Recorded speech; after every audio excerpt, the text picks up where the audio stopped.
Wherever you go, whatever you do, throw a little at it. Omax, Vest and Briefs. Theni மாவட்டம் ஓடைப்பட்டி மற்றும் கோழையனூர் கனரா வங்கி கிளைகளில் ரூபாய் 11.5 கோடி நகைக்கடனானது மோசடி செய்யப்பட்டுள்ளது. மோசடியில் ஈடுபட்ட வங்கி மேலாளர் தலைமறைவானார். இது குறித்த முழு விவரங்களை செய்தியாளர் விக்னேஷ் வழங்க கேட்கலாம். விக்னேஷ், இது குறித்த முழு விவரங்களை பதிவு பண்ணுங்க.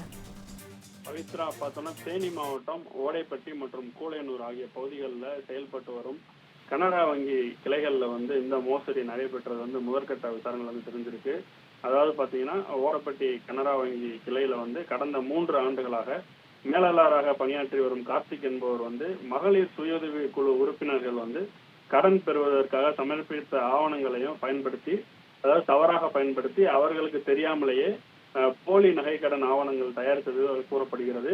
இதன் மூலம் பாத்தீங்கன்னா சுமார் 113 பெண்கள் பெயர்கள்ல பல கோடி ரூபாய் மதிப்பிலான நகை கடன் வழங்கப்பட்டதாக தகவல் வெளியாகிருக்கு. இந்த மேலும் பாத்தீங்கன்னா இந்த மோசடியில வங்கியின் நகை மதிப்பீட்டாளர், அதே போல கிளர்க்கு, இவர்களுடைய கணினியில் இருக்கக்கூடிய பயனர் கணக்கு மற்றும் கடவுச்சொல் ஆகியவற்றை பயன்படுத்தி தவறாக பயன்படுத்தி இவரே இந்த மோசடியில ஈடுபட்டிருக்காரு அப்படின்ற தகவல் வெளியே இருக்கு. இந்த நிலையில கடந்த 2 மாதங்களுக்கு முன்பு இந்த மேலாளர் கார்த்திக் என்பவர் கூழையனூர் கனரா வங்கி கிளைக்கு பணியிட மாற்றம் செய்யப்படுறாரு. அங்கும் இதே போல முறைகேடுல ஈடுபட்டு சுமார் 11.5 கோடி ரூபாய் மதிப்பிலான இந்த நகை கடன் மோசடியில் அவர் ஈடுபட்டதாக முதற்கட்ட விசாரணையில் தெரிவிக்கிறாங்க.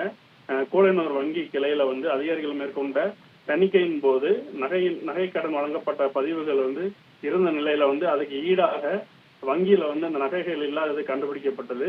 இதையடுத்து நடத்தப்பட்ட விசாரணையில ஓடப்பட்டி மற்றும் கூழையனூர் ஆகிய 2 கனரா வங்கி கிளையில் மகளிர் சுயஉதவி குழு உறுப்பினர்களின் பெயர்களை பயன்படுத்தி மோசடி நடைபெற்றது தெரியவந்ததை அடுத்து இது தொடர்பான விசாரணைக்கு ஆஜராகுமாறு வங்கி நிர்வாகம் இந்த மேலாளர் கார்த்திக் அழைப்பு விடுத்திருந்த நிலையில அவர் தொடர்ந்து தலைமறைவாக இருந்ததாக கூறப்படுகிறது. இதையடுத்து வங்கி அதிகாரிகள் தேனி மாவட்ட காவல் கண்காணிப்பதற்கு புகழ் அளித்த நிலையில புகாரின் அடிப்படையில தலைமறைவாக உள்ள வங்கி மேலாளர் கார்த்திகை பிடிக்க தனிப்படையும் அமைக்கப்பட்டிருக்கு.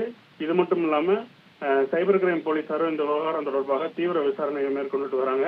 இது மட்டும் இல்லாம இந்த மோசடியில மேலும் யார் யாருக்கு தொடர்பு இருக்கிறது, அதே போல எவ்வளவு பணம் முறைகேடு செய்யப்பட்டிருக்கு, பாதிக்கப்பட்ட மகளிர் சுயஉதவி குழு உறுப்பினரின் நிலை என்ன அப்படின்றதெல்லாம் இனி வரும் போலீஸ் விசாரணையின் முடிவுல தெரிய வரும். பவித்ரா, விவரங்களுக்கு நன்றி விக்னேஷ். இந்த மாதிரி யூஸ்ஃபுல்லான இன்ஃபர்மேஷன்ஸை தெரிஞ்சுக்க தமிழ் ஜனம் சேனலை சப்ஸ்கிரைப் பண்ணுங்க.